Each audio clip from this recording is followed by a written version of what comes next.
from the Archbishop of Philadelphia. He was born in Syracuse, New York, into a Ukrainian Greek Catholic family. He received his PhD in Slavic and Byzantine cultural history from Harvard University. His dissertation, Crisis and Reform, the Kievan Metropolitan, the Patriarchate of Constantinople, and the Genesis of the Union of Christ, was published by Harvard Ukrainian Research Institute. I think he won the award for one of the longest titles of a dissertation. He was ordained a bishop in 2012. In 2019, Metropolitan Archbishop Gudziak was enthroned as the head of the Ukrainian Catholic Archbishop of Philadelphia at the Ukrainian Catholic Cathedral of the Immaculate Conception in Philadelphia, PA. In his recent commencement address to this year's graduates at Notre Dame, the Archbishop noted that he had always had a childhood dream to appear in a Notre Dame arena, though probably more so as a basketball player. Nevertheless, his message was and is to live fully and remain human children of God, even in impossible circumstances. Christ is risen, dear fathers, sisters, and brothers. It's wonderful to be here. I used to come to this church, Father George, in 1990 when I was a number of roads fellow living in an apartment here in 2700 Mass Ave. And I would like to thank Metropolitan Tijuana, his beatitude, for his hospitality, your hospitality, and on behalf of the head of the Ukrainian Catholic Church, his beatitude Sviatoslav, I want to express great gratitude from Ukraine to all Americans for the incredible solidarity, prayer, the information and explanation of what is going on, and the assistance, both defensive and humanitarian. It is really moving, and people in Ukraine are grateful for everything that Americans are doing, especially people of faith. And I thank you for being here tonight. Much of Ukraine was under Polish rule for centuries. In the 20th century, when there were 50 million Ukrainians killed, some of the bloodiest battles were between Ukrainians and Poles. In World War I, World War II, Poles killed Ukrainians, Ukrainians killed Poles. And today, we have seen that Poland, the people of Poland, have received 3 million Ukrainians into their homes, into their schools. What happened? If after World War II it was only a group of small group of liberal intellectuals with one concentration in Paris at the Zone where the journal Cultura was published by great Patriots, it was just a small group of folks saying, listen, we've got to recognize that Lviv will be viewed, that Vilna will be used. We need to stop thinking the colonial way.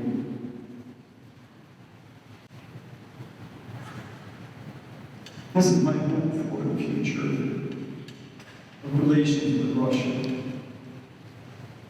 Maybe this hope can't be expressed everywhere, but it can be expressed in the cathedral under the Lord, because it will take a miracle. Today there are war crimes. There are 12 million people that have left their homes. There are another 12 million that are at home and can't survive without humanitarian aid. My estimate is that there are close to 100,000 people killed. The soldiers, citizens, the aged, those who we pray for today.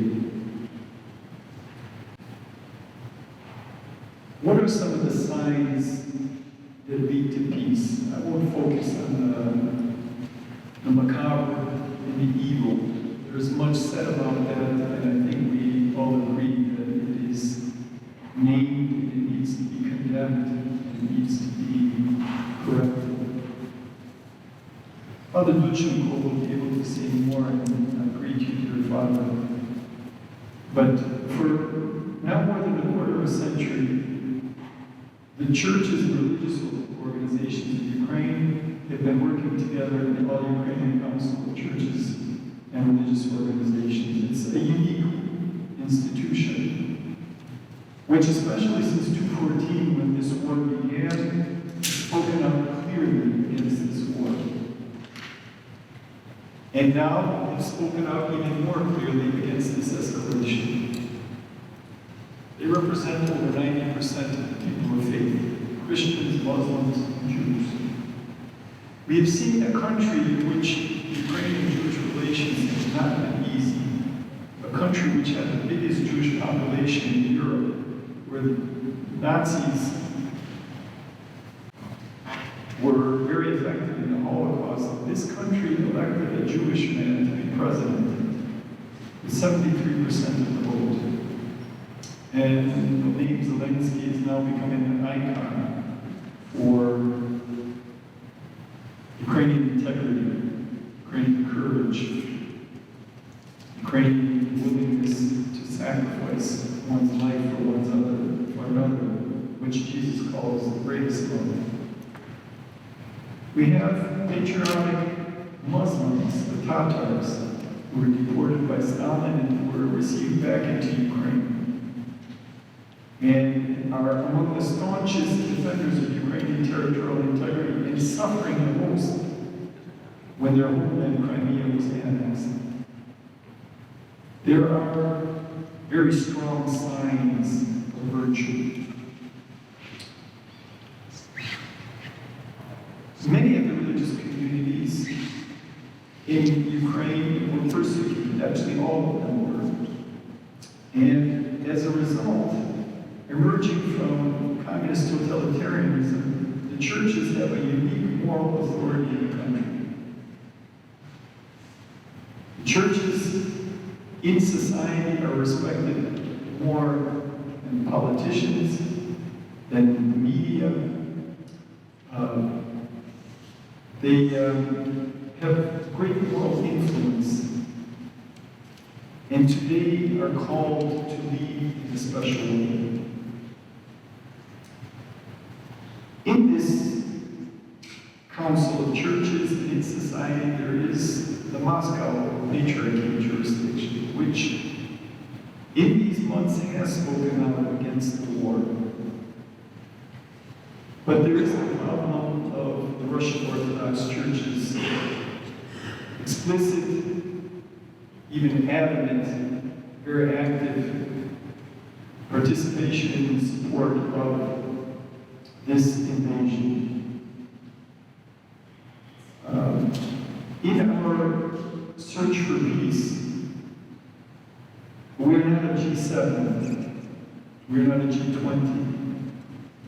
Churches' authenticity, the compelling quality of their voice doesn't depend on, should not depend on whether there's a nuclear arsenal backing them up.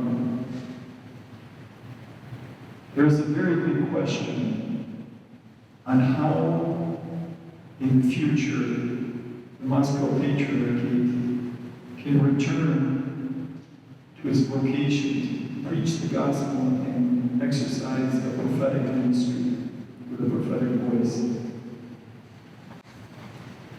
Peacemaking has always been part of the ecumenical dialogue.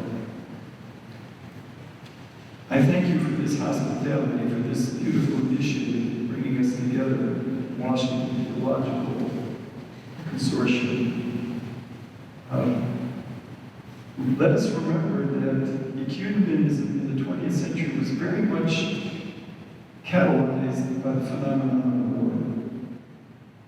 Christians, particularly in the European continent from which the world wars were generated, began coming together and saying, we have to stop this. This cannot continue. The Germans and the French cannot have a war every generation. We can't have something like happened in Vietnam where 300 days, 900,000 soldiers were killed, lost in action, or maimed on a front that was 10 kilometers long and 2 kilometers deep. 20 square kilometers, 900,000 people. And so, in the short time that we have today, I would like to propose that this initiative be continued. That we continue to meet. I invite you here in Washington to our National Shrine of the Holy Family, which is next to the Catholic University of America. And I invite you to Philadelphia to our Cathedral. And I will be most honored if I can come to other churches of other confessions. Because if we Christians do not come together around peace, we see that there is incredible danger in this world. Peace can only fully materialize if there is justice. And the people of Ukraine finally deserve justice. Before their declaration of independence in 1991, probably the Ukrainians were the biggest ethnic group in the world that did not have its state. Now I think the Kurds are. And there was many doubts. Today in Russia, a plurality of Russians, there is no recognition of Ukrainian identity. There's explicit negation of it. Ukrainians are called Nazis because Nazis are monsters and monsters can be killed. And we've seen how in Bucha, Brodyanka, Irpin, how in Mariupol, people have been massacred. Not only soldiers, but citizens, senior citizens, small children. The prayer for the dead is very important. We cannot ask sacrifices in the future if we don't recognize the sacrifices of the past. But it's not only psychology or a cultural phenomenon or sociology. We need God's help. We're pretty pathetic. We sinners. And it is initiatives like these that bring together peoples who may be historically more on opposite sides of barricades, even at a time of war, that will offer hope. The initiators of the European Union began talking about the future peace in Europe in 1942, in the middle of the supreme achievements, military achievements of the German Reich, of the Nazis. We need to be prudent. We cannot push reconciliation while the Holocaust is happening. We need to recognize the injustices. We need to name them clearly. But at the same time, we can pray for peace. We can embrace each other and commit ourselves to this arduous journey, this way of the cross. This Paschal movement from death to life. Christos was